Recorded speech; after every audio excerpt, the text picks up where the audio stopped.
Kevin here, top 100 financial advisor and best-selling author, and we are here to talk about the stock market.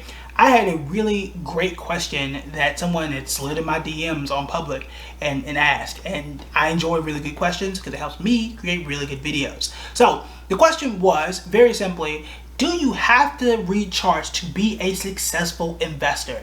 I thought it was a brilliant question because chart reading really throws people off and it can be very, very intimidating. So the answer, quite frankly, is no, but there are some things and some questions that I would need to ask of you first, and that is hit the like and subscribe button. No, I'm kidding, but do that. But my actual question would be like, number one, what do you determine as success?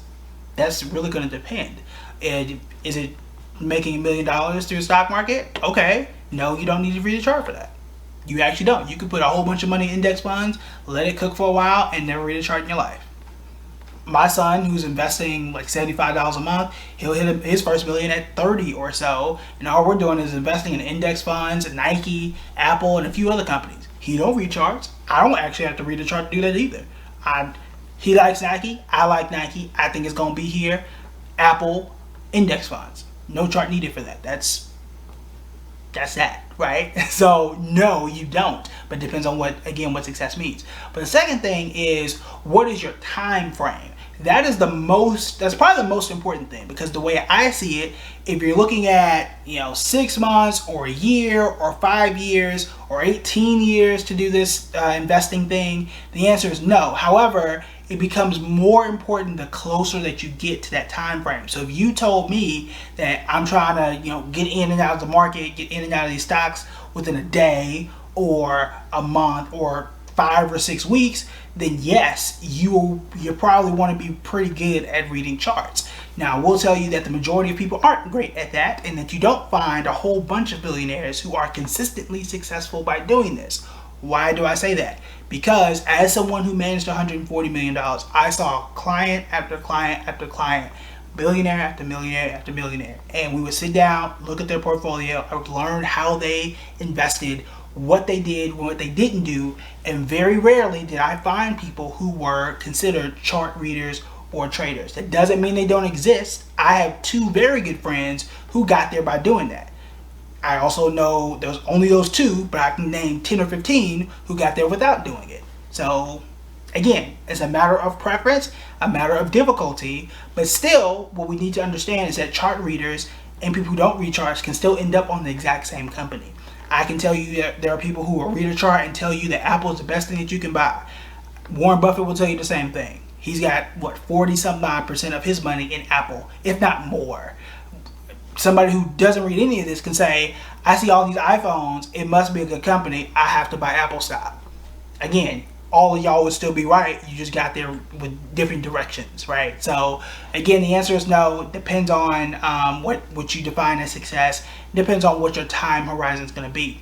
But I would say this, the most important thing in my view that you can be consistent with is understanding the company and the economy.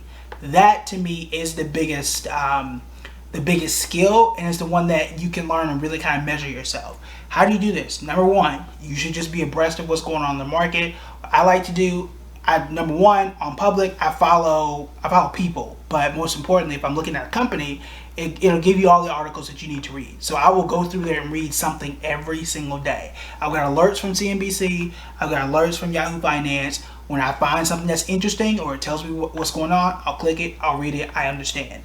That stuff is going to get you more comfortable with what's going on. But also, just understanding just basic economics and what people are doing is going to help you as well. Why do I say that? Last year, when the market was dropping around, February through April-ish, when things were crashing, go back and check the videos on Facebook, go back and check the videos on Instagram and YouTube, and you'll see me talk a lot about defensive stocks. Stocks like Kroger, Dollar General, Costco. Those were the best places to be. I told y'all, and then it ended up being on Yahoo Finance like 6 weeks later.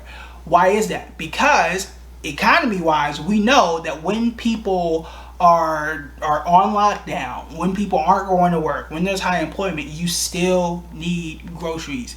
You still need those things. What companies sell that stuff? Those were some of the ones. Walmart, you can throw them in there as well.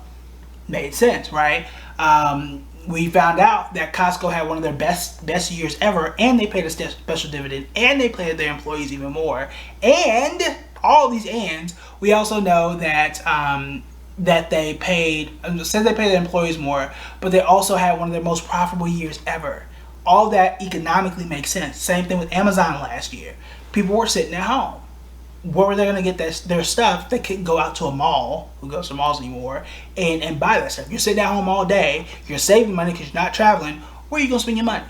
It had to be Amazon, right? It had to be Netflix. Like, all of those things make logical sense. It also makes sense now, in this time, why I wouldn't invest in a Netflix.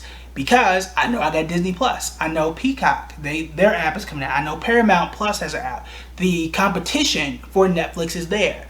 I'm not sure if that's going to be a place that I'm trying to invest. I also know from reading that Netflix is looking to go into gaming. I can also know by reading that it didn't work for Google and they failed at doing this, and it hasn't worked for many a company, right?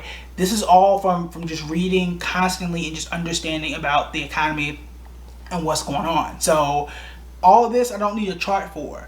All of this, when I talked about infrastructure stocks, didn't need a chart for. When I told you guys about banking stocks, I've been saying about Goldman Sachs, Morgan Stanley, blah blah blah blah blah, right? I didn't really need a chart for that.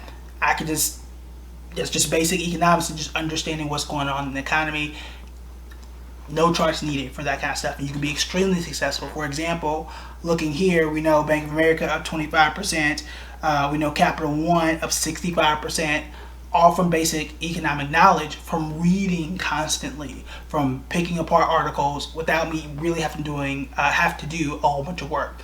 But another part of that is, for me, it doesn't matter necessarily what the price is, right? If Bank of America is at $35 or $40, it doesn't matter for me, because I'm dollar cost averaging. We did a video on that one, where every week, every month, whatever it is, I'm constantly putting money in, and hopefully the stock is moving up, right? So I'm fine, because I know that I'm investing for at least 6 months. I'm going to reevaluate. I'm going to invest it for at least a year, and then I'm going to reevaluate and decide, is what I thought 6 months ago, a year ago, still valid, or have things changed, or I need to change things up? So I don't need to be super precise, which is easier for me as an investor. It helps me to be more consistent. However, if you told me that, look, you only get 8 weeks to get this right, you only have 5 weeks to get this right, you only got a day or 5 days to get this right, then I need to be a lot more precise. And then I need to start to read charts a bit more, because there's a difference, right? There's a difference between buying Bank of America, and it's actually almost $38. The difference at buying it at $38 or $40 compared to $40 or $45, right? There's a difference there, or 38 to 40. If I'm doing that $2, the $2 between 38 and 40 is a big deal if you're buying thousands of dollars of stock at a time, because now you're talking $200, $200,000 if you're putting a whole bunch of money into it, and those little margins make a lot of sense. A chart can help you to determine, you need to get at this price, you need to leave at this price. If I'm doing it for 6 months, I'm doing it for a year, that's not going to matter as much, because so many things can happen throughout the year. So again, do you need it to be successful? The answer is no. I think there is a path of least resistance. I think there's a clear path of people who have been successful at investing. All depends on what you consider to be successful as well. But I'm here to tell you, the vast majority of millionaires don't read charts like that. They don't. I've seen it up close in person. The majority do not. The majority got there from putting money in their 401k, by investing the money in index funds in their 401k, and just being really consistent there.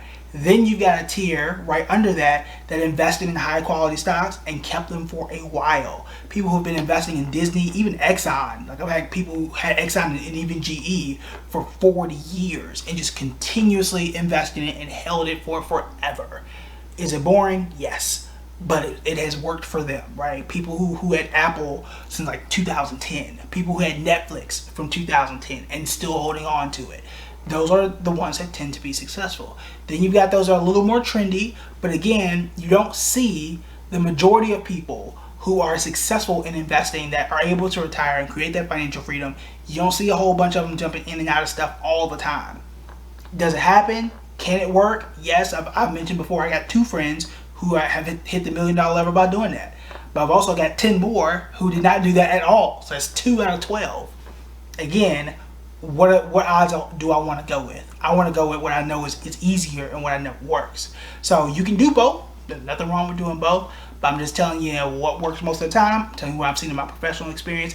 And I'm also telling you what I've seen from my students who have been extremely successful by doing a lot of investing as well. So how I invest and how I know where to go based on the economy. There are a lot of things that I do, a lot of things I read that helps me to determine that. All of that stuff is inside the Investor's Toolkit. I'll put a link in the description below if you guys want to check it out and kind of learn more about what it is and how it works. Also, for people on YouTube, because we're trying to grow the YouTube channel, and YouTube asks a lot of great questions, I'm actually going to put a discount code only on the YouTube channel. So if you are watching on Instagram, head over to the YouTube channel. If you're watching on Facebook, go to the YouTube channel and make sure that you check it out. And I'll just, I'll put the link in the description below for the discount code for YouTube only. So you guys can check it out. We have a bunch of really new reviews that have really helped us out as well, that tell you exactly what's in the course and how it works. So make sure you check it out if you're interested. Again, no, you don't have to. Don't let those charts intimidate you. You can do it with a chart if you want. I actually teach how to do that in a very simple way if that's what you want to do. But I also show you how to learn and know a lot of the stuff that I know around what works, where the market is moving, and how I knew for a fact these are the defensive stocks you want to go to. These are the financial stocks you want to go to.